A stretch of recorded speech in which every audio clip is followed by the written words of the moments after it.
Hello friends, welcome back in Agri Mantra channel. Today we are discuss about agriculture current affairs which are most useful for upcoming agricultural competitive exams. Friends, हम बात करेंगे आजकल के ऐसे important agriculture current affair के बारे में जो आने वाले एग्जाम के पॉइंट ऑफ व्यू से काफ़ी इम्पोर्टेंट रहने वाले हैं, इसलिए वीडियो को लास्ट तक जरूर देखना। तो आज की वीडियो में हम बात करेंगे इंपॉर्टेंट दो एग्रीकल्चर करंट अफेयर जो एग्जाम के पॉइंट ऑफ व्यू से काफ़ी इंपॉर्टेंट हैं। पहली हेडलाइन है new scheme launched for live stock owners, now farmers will get money for cow dung. तो यहाँ पे एक राज्य सरकार ने एक स्कीम लॉन्च की है लाइव स्टॉक ओनर्स के लिए, मतलब जो पशुपालन करते हैं, जो पशुपालक हैं, उनके लिए इस राज्य सरकार ने एक स्कीम लॉन्च की है जहाँ पे फार्मर से गोबर, जो गोबर पैदा होता है पशुओं से, उसको खरीदा जाएगा। तो जानेंगे ये किस राज्य सरकार ने स्कीम लॉन्च की है, इस स्कीम का उद्देश्य क्या है और इस स्कीम के आने से किन किन फार्मर्स को बेनिफिट मिलेगा, सारी इन्फॉर्मेशन लेंगे इस स्कीम के रिगार्डिंग। और दूसरी हेडलाइन है KVIC launches drive to increase monetization of sandalwood and bamboo industry. तो KVIC मीन्स क्या है? Khadi and village industry commission. तो यहाँ पर KVIC ने एक ड्राइव किया है, मतलब एक अभियान लॉन्च किया है जिसके तहत सैंडलवुड और बम्बू इंडस्ट्री ग्रोथ करने के लिए कदम उठाए गए हैं। तो जानेंगे ये कौन सा ड्राइव है, कौन सा अभियान है और इस अभियान से सैंडलवुड और बम्बू इंडस्ट्री में क्या क्या चेंजेस, क्या क्या ग्रोथ देखने को मिलेगी, सारी इन्फॉर्मेशन आने वाली स्लाइड्स में हम जानेंगे। तो स्टार्ट करते हैं। सबसे पहले हम बात करेंगे इस स्कीम के बारे में जो फार्मर्स के लिए, लाइव स्टॉक ओनर्स के लिए लॉन्च की गई है। तो ये योजना जो है वो छत्तीसगढ़ राज्य में लॉन्च की गई है जिसका नाम है द गोधन न्याय योजना। तो Godhan Nyay Yojana announce by chief minister mister Bhupesh Baghel at an online press conference on Thursday. तो ये वहाँ के chief minister mister Bhupesh Baghel ने इस योजना को लॉन्च किया है जिसका नाम है गोधन न्याय योजना, जो कि थर्सडे को लॉन्च हुई है, मतलब 25 जून 2020। ठीक है, तो यहाँ पर पहला क्वेश्चन बनेगा ये योजना किस राज्य की है? तो ये छत्तीसगढ़ राज्य की है। कब लॉन्च हुई?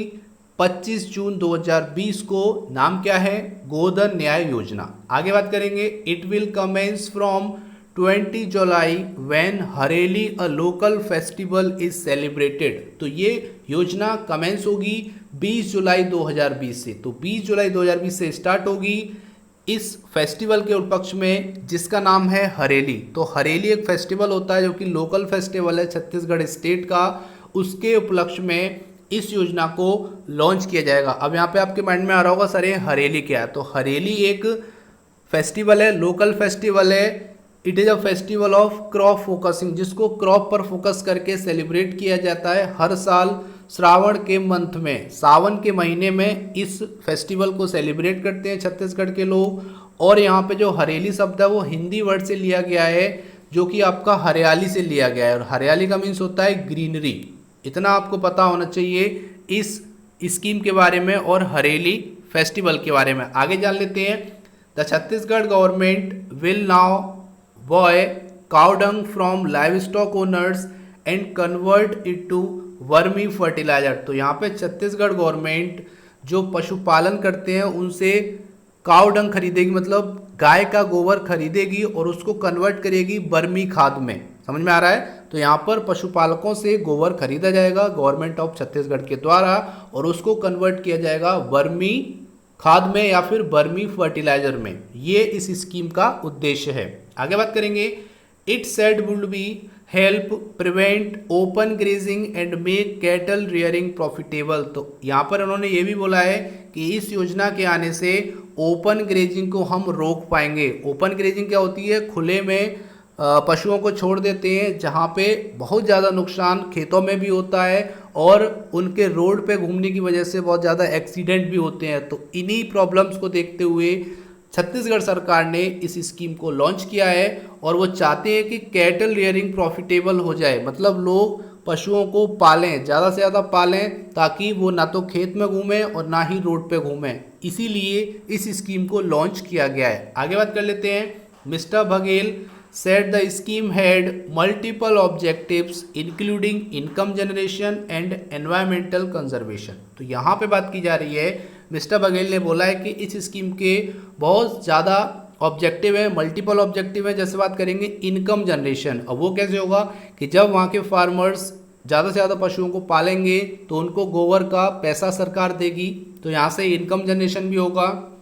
और दूसरा एनवायरनमेंट कंजर्वेशन भी होगा, क्योंकि ज़्यादा से ज़्यादा लोग ऑर्गेनिक खाद को यूज़ करेंगे, ऑर्गेनिक फर्टिलाइज़र यूज़ करेंगे, तो वहाँ पे सॉइल भी हमारी क्या होगी, पॉल्यूटेड नहीं होगी, और जो क्रॉप आएगी वो भी हमारी पॉल्यूशन फ्री होगी, जो हमारी हेल्थ को फ़ायदा करेगी। ठीक है, यही इस स्कीम का उद्देश्य है, और इसी उद्देश्य को देखते हुए हमारे चीफ मिनिस्टर छत्तीसगढ़ के मिस्टर भूपेश बघेल ने इस योजना को लॉन्च किया है। आगे बात कर लेते हैं। This fertilizer will then be sold to farmers as well as government department, तो इस खाद को उन फार्मर्स को सोल्ड किया जाएगा और गवर्नमेंट की डिपार्टमेंट को भी सोल्ड किया जाएगा। तो यहाँ पर छत्तीसगढ़ गवर्नमेंट ने प्लान किया है कि जब ये खाद तैयार हो जाएगी तो उन फार्मर्स को भी इसको सेल करेंगे, और जितने भी गवर्नमेंट डिपार्टमेंट हैं, गवर्नमेंट सोसाइटीज़ हैं या फिर मार्केट है, वहाँ पर भी इस खाद को पहुँचाएंगे, ताकि ज़्यादा से ज़्यादा लोग ऑर्गेनिक फार्मिंग को अपनाएं, ऑर्गेनिक खाद को ज़्यादा से ज़्यादा अपनाएं। जहाँ पे लोग आज के टाइम में इनऑर्गेनिक फर्टिलाइज़र इतना यूज़ कर रहे हैं जो कि हमारी हेल्थ के लिए काफ़ी हानिकारक है। ठीक है, ये भी यहाँ पे बात कही गई है। आगे बात कर लेंगे तो गवर्नमेंट ने कुछ ऐसे अरेंजमेंट भी करने की बोली है, कैसे अरेंजमेंट करेंगे ताकि इस ऑर्गेनिक फर्टिलाइज़र की मार्केटिंग अच्छे से हो सके, लोगों को अवेयरनेस पहुंचा सकें, अवेयर कर सकें इस खाद के बारे में, इसके बेनिफिट के बारे में, ताकि लोग इस खाद को ज़्यादा से ज़्यादा परचेज करें, ज़्यादा से ज़्यादा खरीदें। आगे बात कर लेते हैं तो यहाँ पर छत्तीसगढ़ ने बोला है, छत्तीसगढ़ सरकार ने, कि tradition of cattle grazing in open which harms both the cattle and the crops of the farmers. तो यहाँ पे बात की जा रही है कि जो एक ट्रेडिशन चला आ रहा है कि हम पशुओं को ओपनली छोड़ देते हैं फील्ड में चरने के लिए, ग्रेजिंग के लिए, जिससे कैटल्स के लिए भी नुकसान है और क्रॉप ग्रो हो रही है फार्मर्स की, उसके लिए भी नुकसान है। तो यहाँ पर कैटल्स को लोग क्या करते हैं, उनको पीटते हैं, क्योंकि वो क्या करती हैं, नुकसान करती हैं किसानों की फसलों में, और यहाँ पर किसानों की फसल भी बर्बाद होती है। तो इन चीज़ों को देखते हुए ये स्कीम लॉन्च की गई है। आगे बात कर लेते हैं। Stray animals on road of cities are major cause of road accident. तो यहाँ पर स्ट्रे एनिमल मतलब क्या होता है, आवारा जानवर। जो आवारा जानवर होते हैं वो रोड पे घूमते रहते हैं और वो रोड एक्सीडेंट का कारण बनते हैं, ये भी यहाँ पे बात करी गई है। आगे बात कर लेते हैं। Often cow owners leave the cow astray after milking which cause various problem। तो यहाँ पे एक अच्छी बात की गई है, कुछ फार्मर्स ऐसे हैं जो काव का दूध पीने के बाद, ठीक है, जब तक वो दूध देती है उसका दूध पीकर उसको छोड़ देते हैं फील्ड में, और वो भी बहुत ज़्यादा प्रॉब्लम जनरेट करती है, जैसा कि अभी मैंने आपको बताया। आगे बात करेंगे तो यहाँ पे गोधन न्याय योजना के तहत यहाँ पे जो लाइव स्टॉक ओनर हैं वो प्रॉपर फॉडर और वाटर प्रोवाइड कराएंगे कैटल्स को और उनको बांध के रखेंगे। यहाँ पे लिखा है ना, देन टाइड अप, तो इनको यहाँ पे बांध के रखेंगे ताकि कम से कम नुकसान खेत में और कम से कम नुकसान रोड पे हो। आगे बात करेंगे। Government tried to strengthen the rural economy of the state via Narwa, Garwa, Ghurwa, Bari. तो ये एक स्कीम चलाई गई थी छत्तीसगढ़ सरकार के द्वारा, जहाँ पे 2200 विलेजेस में काव शेड बनाए गए थे, जो टीन शेड होते हैं काव के लिए, गौशाला जिनको बोलते हैं, ऐसे बनाए गए। और आने वाले 2 से 3 मंथ में वो लगभग 5000 और काव शेड बनाए जाएंगे, ताकि आवारा पशु कम से कम एग्रीकल्चर फील्ड में घूमें और कम से कम नुकसान करें। तो यहाँ पर ये सारी चीज़ें आपको पता होनी चाहिए इस स्कीम के बारे में। कब लॉन्च हुई, 25 जून 2020 को। कब से कमेंस होगी, 20 जुलाई 2020 से, हरेली फेस्टिवल के उपलक्ष्य में। और हरेली क्या है आपका, हरियाली सबसे लिया गया है, जिसका मीन्स है ग्रीनरी, जो कि सावन के मंथ में मनाया जाता है। आपको इस स्कीम से इतना पता होना चाहिए। फ्रेंड्स, अगर आपको वीडियो पसंद आ रही है, हेल्पफुल लग रही है, तो वीडियो को लाइक करना और ज़्यादा से ज़्यादा इस वीडियो को शेयर करना, ताकि सभी स्टूडेंट तक घर बैठे ये वीडियो पहुंच सके। अब बात कर लेते हैं हमारे दूसरा important current affair. KVIC launches drive to increase monetization of sandalwood and bamboo industry. तो यहाँ पे KVIC ने एक अभियान चलाया है, एक अभियान लॉन्च किया है, जिसके तहत वो चाहती है सैंडलवुड और बम्बू इंडस्ट्री में इंक्रीमेंट हो, इन्हेंसमेंट हो और डेवलपमेंट हो। तो जान लेते हैं इसके बारे में। तो यहाँ पे the Khadi and village industry commission seeking to encourage commercial plantation of sandalwood and bamboo. तो सैंडलवुड जान लो पहले क्या होता है, इसको बोलते हैं चंदन, और बम्बू तो आप जानते हो उसको बांस बोलते हैं। तो यहाँ पर केवीआईसी चाह रही है कि थोड़ा सा कमर्शियल प्लांटेशन को एनकरेज करें, किसके, सैंडलवुड के और बम्बू के। The KVIC has begin a drive with plantation of 500 sapling each of sandalwood and bamboo at its Nashik training centre spread over 262 acres of land. तो यहाँ पे उन्होंने ये अभियान शुरू किया है। 500 सैपलिंग, सैपलिंग मतलब होता है पौधे, 500 पौधे चंदन के और 500 पौधे यहाँ पे बम्बू के, ठीक है, जो कि उन्होंने नासिक ट्रेनिंग सेंटर पे लगाए हैं, जो लगभग 262 एकड़ का है। तो इतने एरिया में यहाँ पर इनिशिएट किया गया है केवीआईसी के द्वारा। 500 सैपलिंग दोनों की लगाई गई हैं और वो यहीं से इस अभियान को शुरुआत उन्होंने की है, जो कि आने वाले टाइम में और इसकी ग्रोथ देखने को मिलेगी। तो ये यहाँ पे बात की गई है। आगे बात कर लेते हैं। Union minister of MSME Shri Nitin Gadkari has loaded the initiative of KVIC.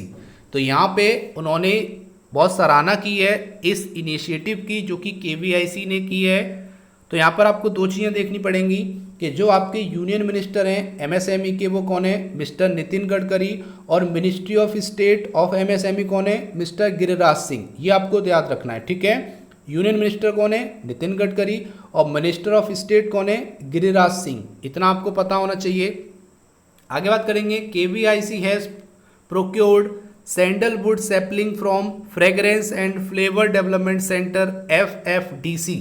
तो यहाँ पे केवीआईसी ने जो सैपलिंग मंगाई है सैंडलवुड की, वो मंगाई है FFDC कन्नौज से। तो यहाँ पर एक डेवलपमेंट सेंटर बनाया गया था, fragrance and flavour development centre. तो वहाँ से 500 सैपलिंग मंगाए गए हैं और असम से बम्बू की 500 सैपलिंग मंगाई गई हैं, ताकि उनको वो नासिक में ट्रेनिंग सेंटर में 262 एकड़ एरिया वाले लैंड में लगा सकें। तो यहाँ पे ये बात की गई है, जो कि मंगा ली गई है, प्रोक्योर्ड कर ली गई है, इनको लगाना बाकी है। आगे बात करेंगे। Plantation ceremony was launch through video conferencing by KVIC chairman Shri Vinay Kumar Saxena yesterday. तो यहाँ पे 25 जून को एक प्लांटेशन सेरेमनी हुई, जहाँ पे लॉन्च किया गया इस प्रोग्राम को, जो कि यहाँ पे कहा गया है encourage commercial plantation of sandalwood and bamboo. और यहाँ पे बात कर लेते हैं, बार बार केवीआईसी आ रहा, थोड़ा सा आपको केवीआईसी के बारे में पता होना चाहिए। तो केवीआईसी का मतलब है Khadi and village industry commission. ये कब फॉर्म हुआ, it form in April 1957 by the government of India under the act of parliament khadi and village industry commission act of 1956। तो ये फॉर्म हुआ था अप्रैल 1957 में, और एक्ट कौन सा था, Khadi and village industry commission act 1956। KVIC का पर्पस क्या है, इसका पर्पस है to plan, promote, facilitate, organise and assist in the establishment of Khadi and village industries. इसका हेडक्वार्टर है मुंबई में। चेयरमैन है मिस्टर विनय कुमार सक्सेना, और इसकी पेरेंट एजेंसी है ministry of micro small medium enterprises, जिसको MSME बोलते हैं। और इनके यूनियन मिनिस्टर कौन है MSME के, नितिन गडकरी, और मिनिस्ट्री ऑफ स्टेट कौन है, मिस्टर गिरिराज सिंह। और यहाँ पर MSME आ रहा है, थोड़ा सा इसके बारे में जान लेते हैं। MSME प्रोग्राम लॉन्च किया गया था 2007 को। इसका हेडक्वार्टर है दिल्ली में, और इसका डिपार्टमेंट है नेशनल स्मॉल इंडस्ट्रीज कॉरपोरेशन। ठीक है, इतना आपको पता होना चाहिए। आगे बात कर लेते हैं। Sandalwood have high demand in countries China, Japan, Taiwan, Australia, USA। तो चंदन के पेड़ की या चंदन की सबसे ज़्यादा डिमांड होती है वो चाइना से, जापान से, ताइवान और ऑस्ट्रेलिया, USA से होती है। वहाँ से हमको अच्छा प्रॉफिट मिल सकता है अगर हमने सैंडलवुड, चंदन की लकड़ी और चंदन को यहाँ से अगर हम एक्सपोर्ट करेंगे, और वो तभी हो पाएगा जब ऑल ओवर इंडिया में इसकी अच्छे से प्लांटेशन की जाएगी, इसकी फार्मिंग की जाएगी। ठीक है, आगे बात कर लेते हैं। तो केवीआईसी ने एक एस्टीमेट लगाया है कि हम इससे लगभग 50 करोड़ से 60 करोड़ रुपए ले सकते हैं आने वाले 10 से 15 साल में। सैंडलवुड का जो ट्री है वो 10 से 15 साल में मैच्योर हो जाता है, और करेंट रेट के अकॉर्डिंग 10 से 12 लाख रुपए का एक पेड़ का प्राइस है। ठीक है, जो करेंट रेट है सैंडलवुड ट्री का 10 से 15 साल बाद, मतलब है कि 10 से 15 साल का जब पेड़ हो जाएगा उसका जो रेट है वो 10 लाख से लेके 12 लाख है एक पेड़ का। तो यहाँ पर बहुत अच्छा रेवेन्यू जनरेट कर सकते हैं, गवर्नमेंट ऑफ इंडिया कर सकती है अगर सभी फार्मर्स सैंडलवुड की खेती करें और यहाँ पे बम्बू की खेती करें। आगे बात करेंगे, one bamboo plant get ready for harvesting in the third year. तो एक बम्बू प्लांट हर तीसरे साल हार्वेस्टिंग के लिए तैयार हो जाता है और एक मेच्योर्ड बम्बू में जो लगभग वजन होता है वो 25 किलोग्राम होता है। और अगर एवरेज कॉस्ट की बात करेंगे तो यहाँ पर 5 रुपये पर केजी के हिसाब से अगर हम लगाएंगे तो हमारा जो एक मैच्योर्ड प्लांट है वो हमारा 125 रुपये का बम्बू हो गया। ठीक है, तो 125 का हो गया। तो इस टाइप से हम करोड़ों में यहाँ पे रेवेन्यू जनरेट कर सकते हैं, जो कि बहुत अच्छा ऑप्शन है इनकम जनरेशन का और यहाँ पर एम्प्लॉयमेंट जनरेशन का भी। ठीक है, आगे बात करेंगे, a great opportunity for India to increase sandalwood plantation and occupy the position of a global leader in sandalwood production. अभी इंडिया बहुत पीछे है सैंडलवुड प्रोडक्शन में।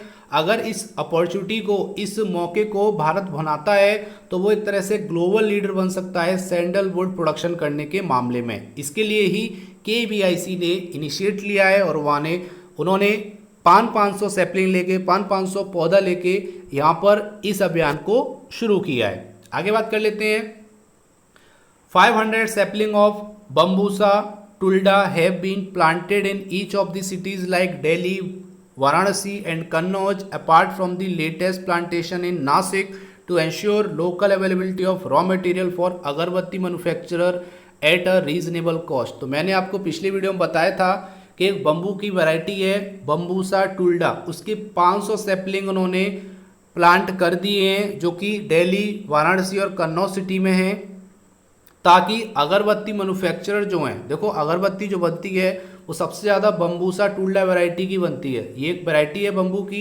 इसी वैरायटी से अगरबत्ती मैन्युफैक्चरिंग होती है। तो जितने भी मैन्युफैक्चरर हैं उनको यहाँ पर रीजनेबल कॉस्ट पे रॉ मटेरियल अवेलेबल कराया जाएगा, यही KVIC का उद्देश्य है। और इसीलिए 500 सैपलिंग बम्बू टुल्डा के उन्होंने इन सिटीज़ में प्लांट कर दिए हैं। जैसे ही वो ग्रोथ करेंगे अगरबत्ती मैन्युफैक्चरर को रीजनेबल कॉस्ट पे ये प्रोवाइड कर दिए जाएंगे।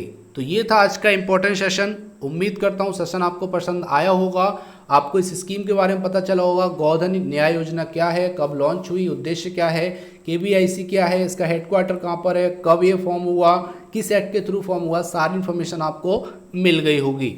अब बात कर लेते हैं, जैसा कि आपको पता है वीडियो के लास्ट में आपके लिए बहुत प्यारा सा क्वेश्चन आता है, तो क्वेश्चन आ चुका है और आज का क्वेश्चन है, national bamboo mission was started in which year. तो यहाँ पे बात की जा रही है नेशनल बम्बू मिशन किस वर्ष स्टार्ट किया गया था या किस वर्ष में उसकी शुरुआत हुई थी। तो जल्दी से टाइप कीजिए आंसर। उम्मीद करता हूँ आपको आंसर पता होगा, कई बार मैं आपको वीडियोस में बता चुका हूँ कि जो नेशनल बम्बू मिशन है वो किस वर्ष लॉन्च किया गया था। जल्दी से आंसर दीजिए, हम आपके कमेंट का वेट कर रहे हैं। तो ये था आज का इंपॉर्टेंट सेशन। उम्मीद करता हूँ सेशन आपको अच्छा लगा होगा। अगर थोड़ा सा भी अच्छा लगा तो वीडियो को लाइक करके जाना और शेयर करके जाना। इसका PDF आपको हमारे टेलीग्राम चैनल पे मिल जाएगा, जिसकी लिंक डिस्क्रिप्शन बॉक्स में दे दी है। So thank you for watching. जय हिंद, जय भारत।